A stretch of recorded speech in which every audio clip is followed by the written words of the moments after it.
Thank you for joining us today. 2 weeks ago, we found Dan eligible for special education services as a student with a learning disability. Today, we are going to discuss his Individualized Education Program, or his IEP. Let's begin by introducing ourselves. As we go around the room, please sign in on this cover page, which just states that you're present at this meeting. Mr. and Mrs. Smith, when it gets to you guys, just make sure that all the demographic information is correct. So we'll start here. My name is Mr. Humphreys. I am the assistant principal here, and I will be the designee for this IEP meeting. Thank you, Mr. Humphreys. I am Mrs. Humphreys, and I'm the special education teacher here at Hillcrest, and I will be monitoring this meeting.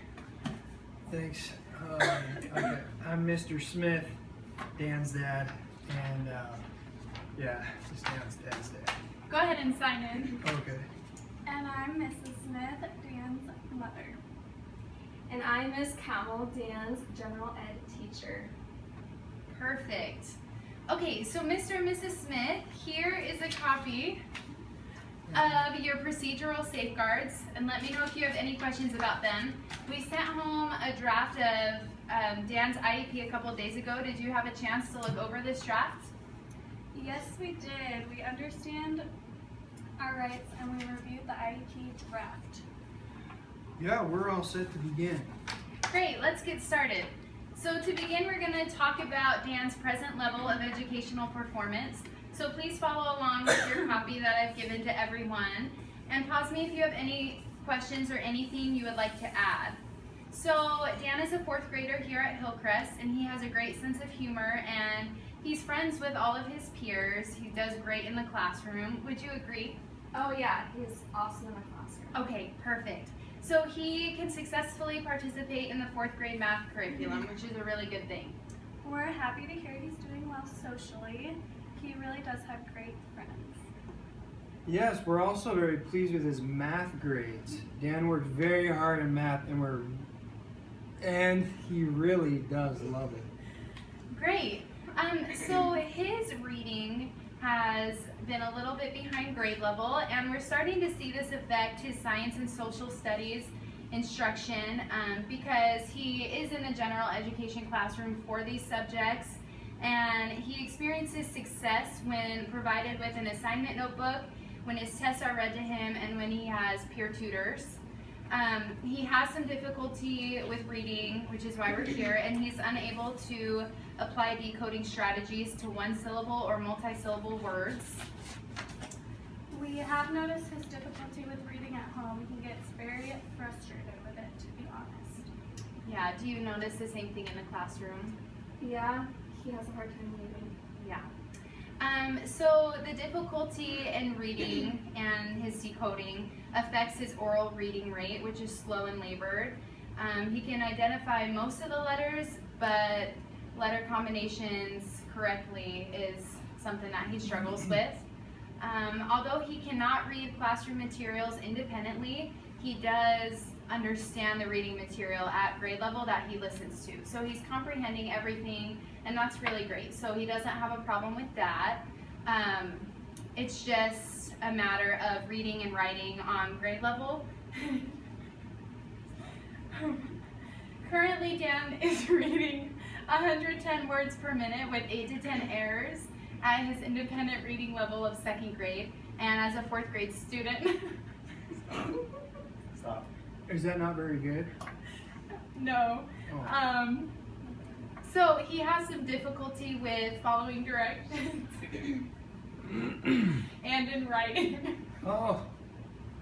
So actually, he has a hard time following directions at home as well. So I'm actually happy to hear that it's not just at home that he has difficulty following directions. Yeah, we've known he struggles with this, and I try to work on it with him, but he just seems to shut down when I give him instructions. Yeah, so he gets a little frustrated.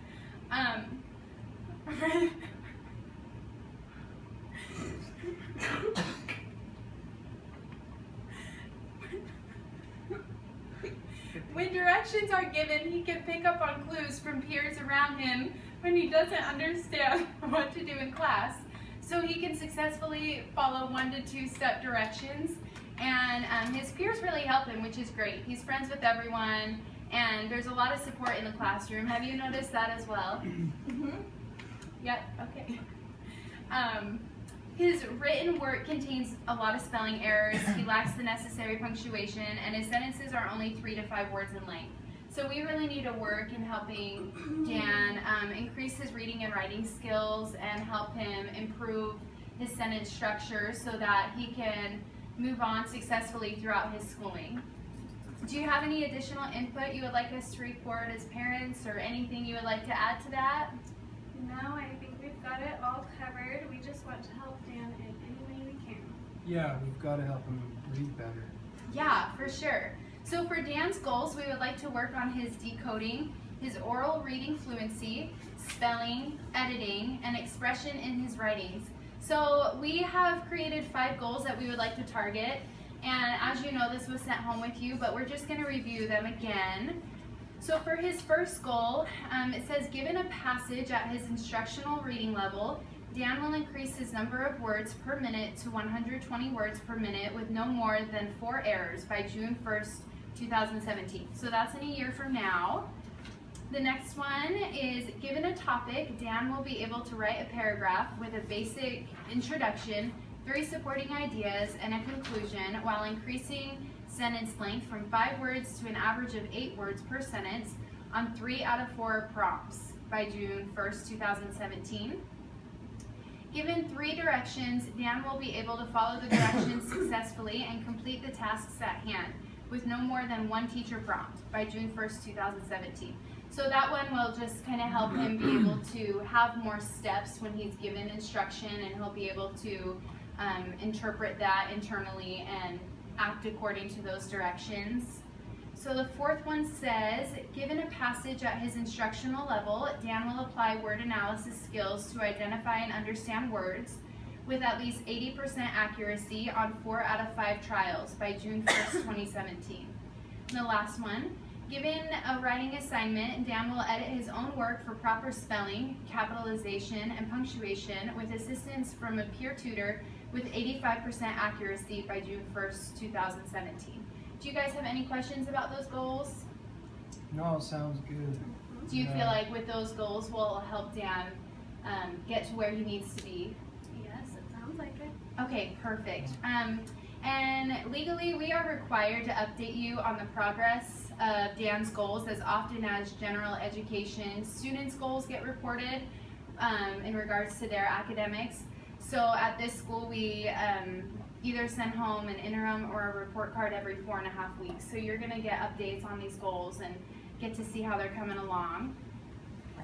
So we have some accommodations that we would like to have in place for Dan. And currently, he's provided with an assignment notebook.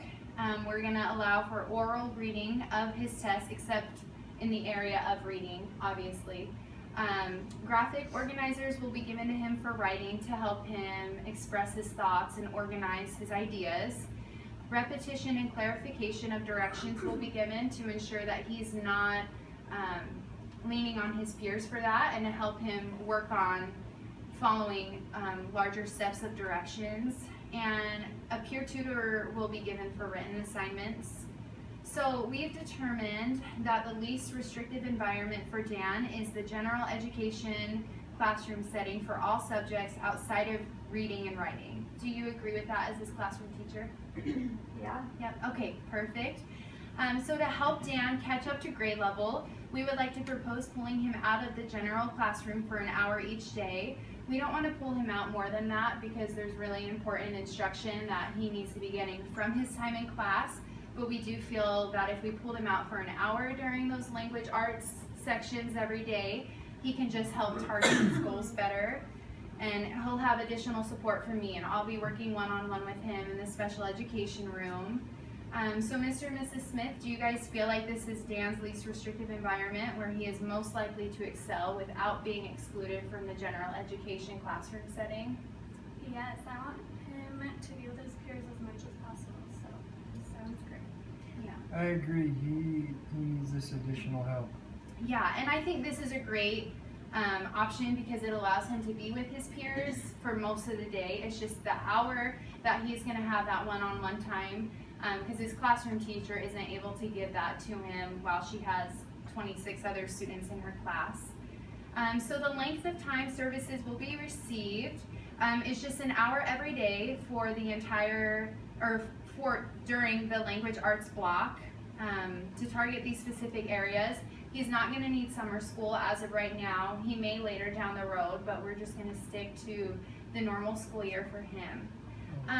So do any of you have any questions about any of this?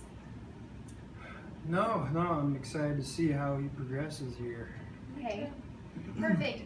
So if you do consent for us to implement this IEP, will you please check this box right here and sign? And if you do not consent, you can check this box right here and sign, and we'll talk about what would happen if you don't. So go ahead and sign whichever one you guys feel comfortable with. Perfect.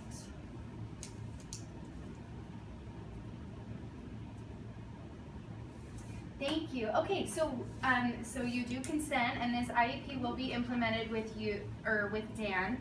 We're going to send home copies with you, and like I said, we'll be keeping up to date on his progress and keeping you in the loop. And if you ever have any questions, please feel free to ask me or Mr. Humphreys here, who is in charge of overseeing the special education program at our school. So thank you. It was a pleasure meeting with you guys.